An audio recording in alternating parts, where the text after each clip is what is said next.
Corn Warriors is presented by Pivot Bio.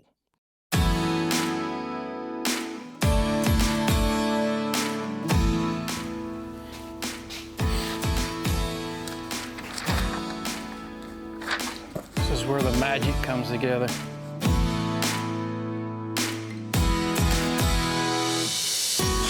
Hey guys, welcome back to Cardinal Farms. Today's June 17th. We are watering now, back to irrigating, starting to dry up, getting some heat.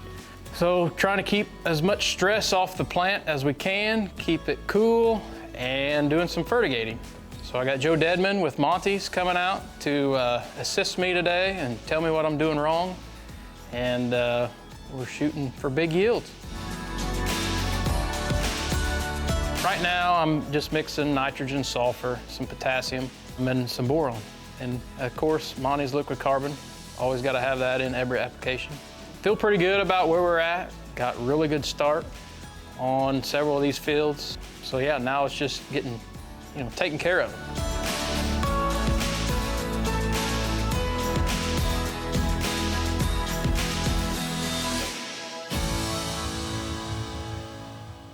And last but not least, if you want your corn knee-high by July, better get the plant, boys. I make my living off the land.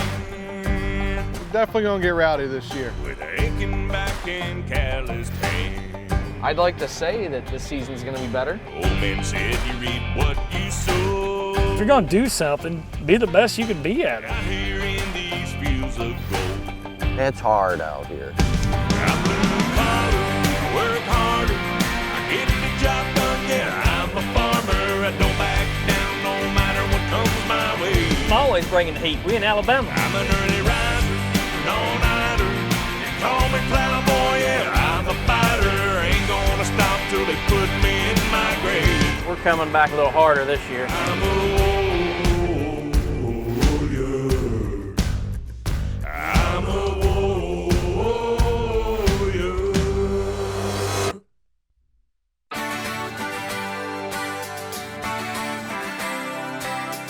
Well, I think this is a pretty good one. This whole block right here.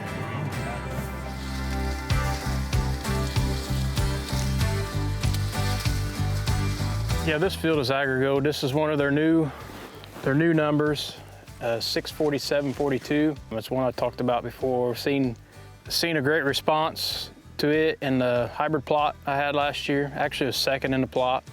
We planted this May 14th. We kind of waited on these fields here. These are some of our better yielding fields. And we're just waiting on a little more consistent weather. And I think it paid. I mean, we picked up the free bushels we were wanting. We got great emergence. It's uniform. I mean, I think this is some of our highest potential corn that we have. We got a long ways to go though. We got a lot to take care of here. I got Joe Deadman with Monty's out here with me today, and always great to have Joe here. Not a better guy out there to work with. Mainly got their products on this corn, and they make a great team, and it's what makes all this work, is finding great people, a great team to work with.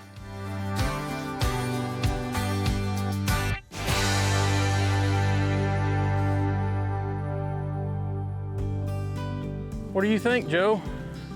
Don't be afraid to tell me what I did wrong. I don't see a whole lot that you did wrong. I like what you said. We see a lot of uniformity here. You always want to see nice level top corn. You don't want variability up and down, and you don't want a variability in color. So we're seeing the same color everywhere we look, which is really good. I think it looks great myself. What you're doing here now, putting on a little drink of water, a little bit of nutrients, it's a perfect combination. You're right, you're in that rapid growth stage. I mean, this stuff, we hit some of this warmer weather even next week, you can hear corn grow. Right, you can. And it's crazy, it will jump just because of that rapid growth. And that's where you need the nutrients there to do it. But I think a lot of that starts with day one and the planter and our 2x2 and our mix there. I think what we're doing there and what we've learned from Kevin and the Mac group has, we've learned the right mixture to feed it right from day one, and I think that's where it starts.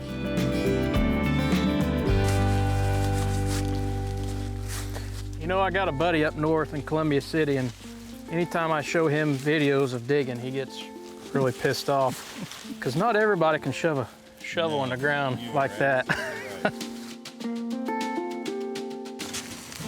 See these little fine hairs? That's your feed. That's what feeds. These are going down, they're getting moisture, some deeper nutrients.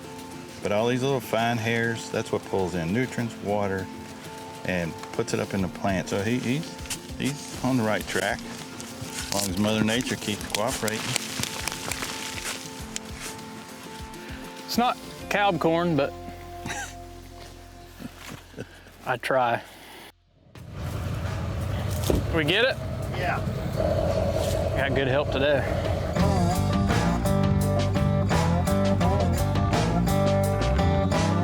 So these irrigations, talk about how dangerous they are. I had a close call yesterday. Oh, wow. This wire, it wasn't in this one, but it was in the pump panel. There's a mouse nest in there.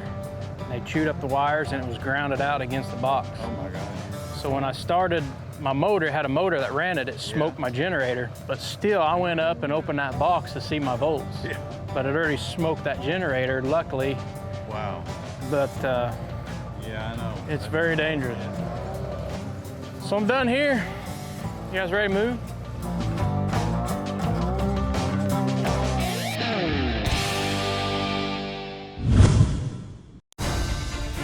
We're out today looking at a pivot biofield. We're looking at being able to cut back your synthetic nitrogen and being able to replace that in furrow with a micro. Where the starter washed out, the pivot biocorn was still green at the end of the year. Today I'm running Monty's dry carbon. We're doing a lot more soil health stuff. Soil biology is the key to everything. The best humic product on the market is Monty's humic.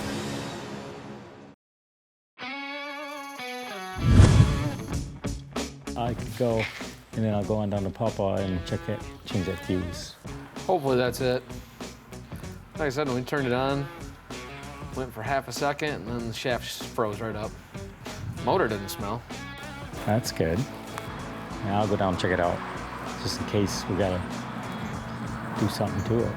I'll take my pickups, I got my stuff. I'll head down. You're gonna stop at Ketchum's along the way. Yeah. All right.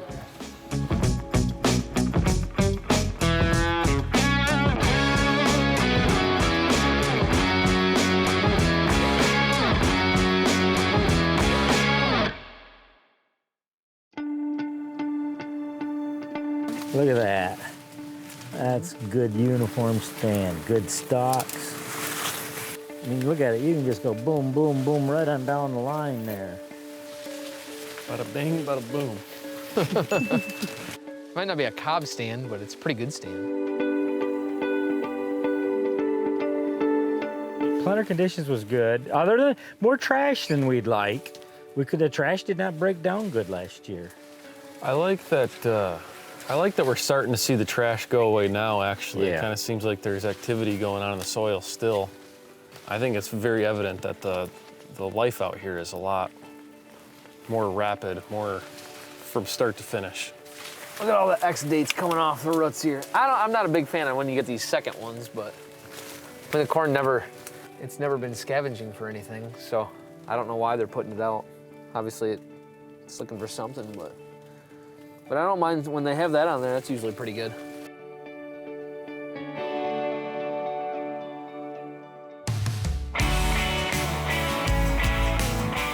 Look at that roll right Just there. be careful how far you're pulling those stalks apart. Look at that. Bing, bing, bing, bing. Them are like, that's like picture perfect right across there. Really uniform and really, I mean, nice stalks for that population. I mean, that's nice stuff right there. The life's almost too good out here because we got some beetles of all different types. First, it started off a couple weeks ago. We had what we thought was bad Japanese beetles, but it turned out to be what they claimed to be false Japanese beetles, and now we're starting to see some rootworm beetles. Disease pressure isn't really setting in yet. We are thinking about between the earlier planting date that we haven't been used to in the past 3 years and this crop's a little further along from some rain, some humidity. Our overall fungicide application, we're thinking about pretty soon, maybe the next big week and a half, 2 weeks or so. But yeah, obviously here it looks good. Not all our corn looks as good. Most of our corn has, this leaf's not burned, but the leaf below that will be burned off. Only just because all the rain is all. The tissue samples say it's low on a bunch of stuff, but I call on that, so. Yeah, and as far as the brace roots, personally, I like seeing the brace roots because, well, when we don't have them, it seems the corn falls over faster, so I'd rather have them at this moment. Yeah, I don't know if it'll be as good as Cobb there. He's gonna have some good corn, but I think our goal here is probably to beat ourselves over the past 6 years since it's been flat on the ground. I think standing would be the first goal. It's exciting to see it at this level. We thought it was gonna get super, super tall, but now I kind of like the height that it is. I think actually you can see a tassel right there. So fungicide is approaching. We're probably 1 or 2 leaves from tassel on the majority of the plants out here. And so I really like the height that it ended up being. We were very nervous it was gonna get a lot taller than this. Yeah, the majority of our corn's got even a better stand than this, but this we only had 10 bags of this variety, so it was hard to dial the planter in completely here. If you can run with Kevin, at least you got some high potential. Doing a lot of different trials, and one of them is Concept Agritech. We're doing a in-furrow starter trial. The thing I'm the most excited to try is a bunch of bugs. It's a biological. We're excited to see how they work out. We've been using BASF. We've really fell in love with the Veltima. We recommend BASF. It lasts longer and works harder to make sure that you're covered from head to toe. Here's Dallas. Yeah, bud. Where are you at? Oh, that's nice. I'd take it off and call Lee, see if he's got a tire. Okay. All right, holler if you need help. Bye. Dallas just blew a tire on the backhoe. I guess we gotta go rescue Dallas real quick. And then back to more irrigations and corn.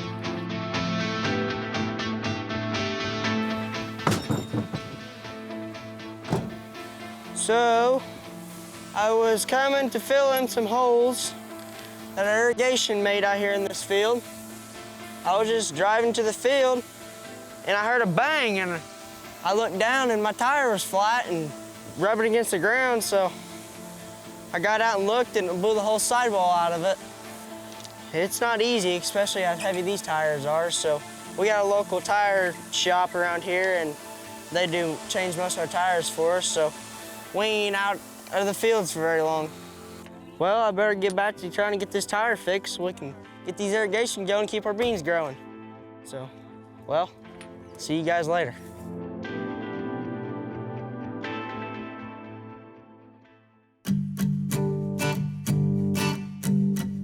So here we are in another field. We've got a lot of older pivots. This one, Grandpa put in the 70s.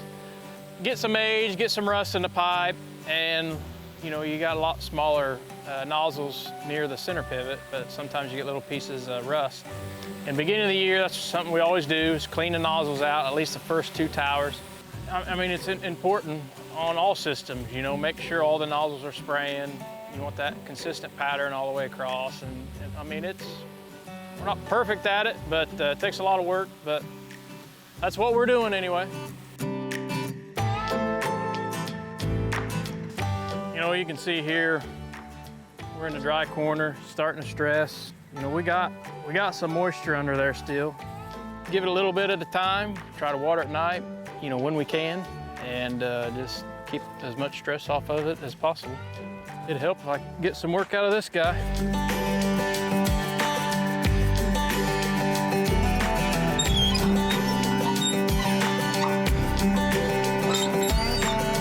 So what was on with the end gun on that one yesterday? The one that kicks it on, what came off the hose. So it was just spraying on the ground?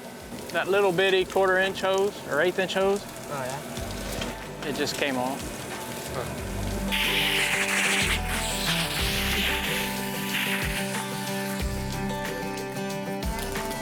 I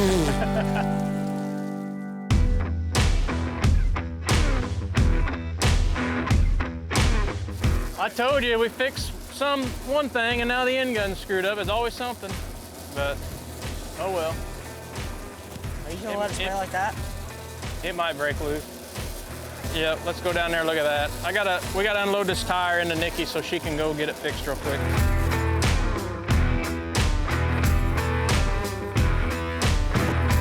Fertigating has been a big advantage to us. I mean, not just watering, but being able to slowly spoon feed this crop all the way through.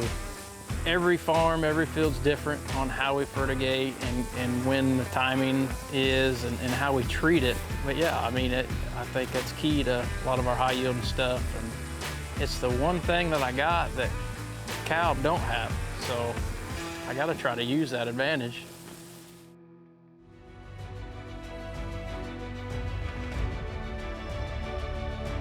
Most everything we're putting on through the pivot, we're planning on that getting taken up through the roots. That's why we're applying it to come in through the soil. We've been using Humix for 3 years now, heavy, but Monty's is a Humix leader. And we use it on several applications, and starting with planting on. And actually we ran Soil Warrior this year and ran some dry Humix in the Soil Warrior, and seeing big stuff with that. I think a lot of people's figured that out. That's definitely been huge on our farm.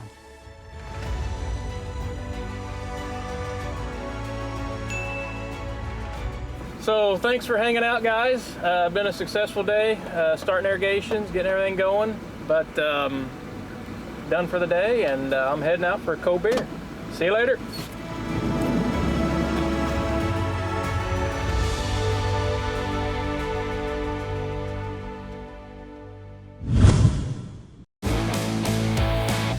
Ran the Copperhead Furrow Cruiser this year. Been very good, very happy with it. A lot more aggressive on the closing. Just a simple addition to the planter for better closing.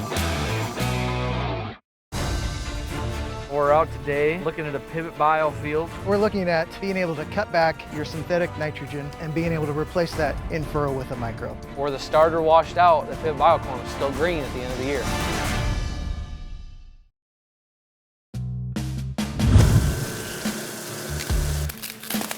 At least it's got ears. It's got ears. That's a good thing. That's a good start. So we're gonna start the pivot up. We got a fertigate insecticide. We got too many corn rootworm beetles. The pivot's pressured up, so we're gonna turn the insecticide on and hopefully kill some beetles. Hopefully.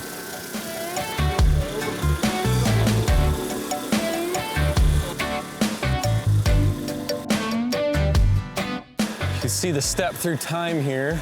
This is when my dad first put in the well here at this farm. We had a diesel engine run the well. It used to have a drive shaft that went across to the well motor. And we used to have to put diesel in it all the time and fill it up. And now we just have a nice electric motor. And then you got this old dinosaur here. So big upgrade. We have some other diesel generators we still use today on some other farms.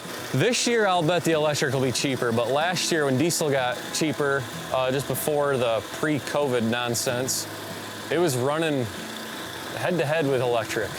So cost per acre was nearly identical last year, but this year I'll bet the electric will beat it by quite a bit.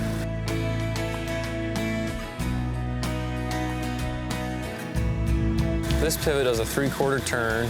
That well's probably pushing 800 gallons a minute.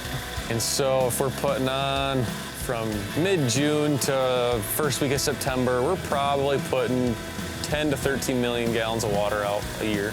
And I only know that because I just did our water reporting with the state of Michigan a couple months ago. So quick little bit there. If you're watching this.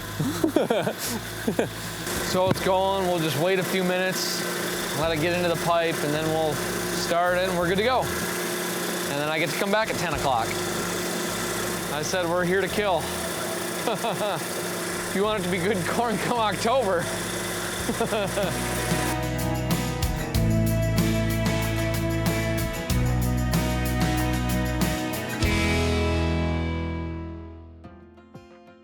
So you got one there and you got one there, and it's not even tasseled yet. I like the ear set too, right about head height. We got 2 on this one. 2 on this one that are right there. So there's some, and we got good silks coming out already before the tassels. That is really, really nice. This corn's about, it's probably a week and a half away from pollination? Yeah, probably hardly. Big week, yeah. Yeah, a week and a half, so that'll be a really key week for it. So to get through pollination and get some sun and timely rains at this point, because hopefully we pass the vulnerable wind. Well, we're gonna go turn the pump on for insecticide right now. But yeah, we'll fungicide it and we'll give it some fur. We'll see if Chris picks up on that one. Really?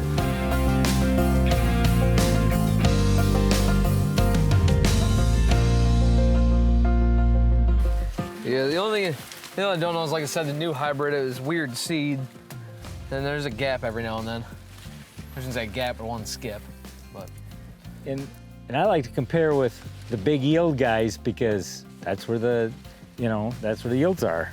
As much as you hate, you'd probably just go off of tissue samples. But you got to be realistic too.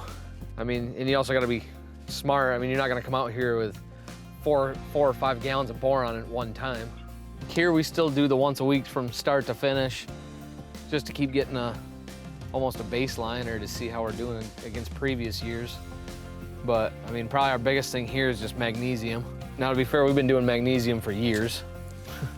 Now that we're tissue sampling and more over the past 6 or 7 years, now we're starting to, you might add another quart or another ½ ounce or something to see, just keep bumping it until you hurt yourself or see something else somewhere else. There's so much rain, so much saturation that it's kind of cutting everything off at that given time. It goes the other way, dry. Dry stuff's gonna be really low until it rains because it can't pick it up because the root's gotta pick up stuff in moisture, and if there's no moisture, it ain't picking nothing up. I think that the biggest thing with tissue sampling for us is keeping things relative. You always want to tissue sampling the same way every single time so that you know what changes are going on from week to week. So I think making sure you do stuff the same way every single time is really, really important. When Jake does almost all of our tissue sampling, and what he's kind of taught me over the years is that he kind of looks really at the big 3, NP and K first, and your micros a lot of times are affecting your big 3 nutrients. The big 3 are what's going to get you there, but your micros are what's going to get the big 3 there. So it's kind of like you can't. You're only as good as your weakest link.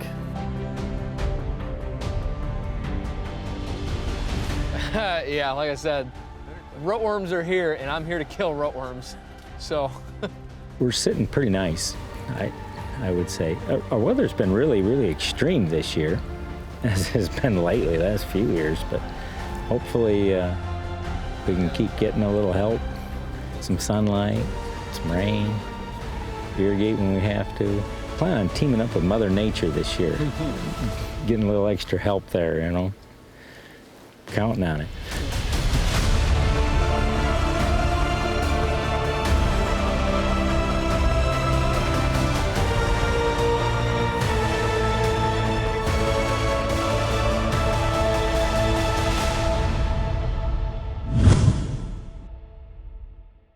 Next week on Corn Warriors. So that's about it, about as fast as we can run.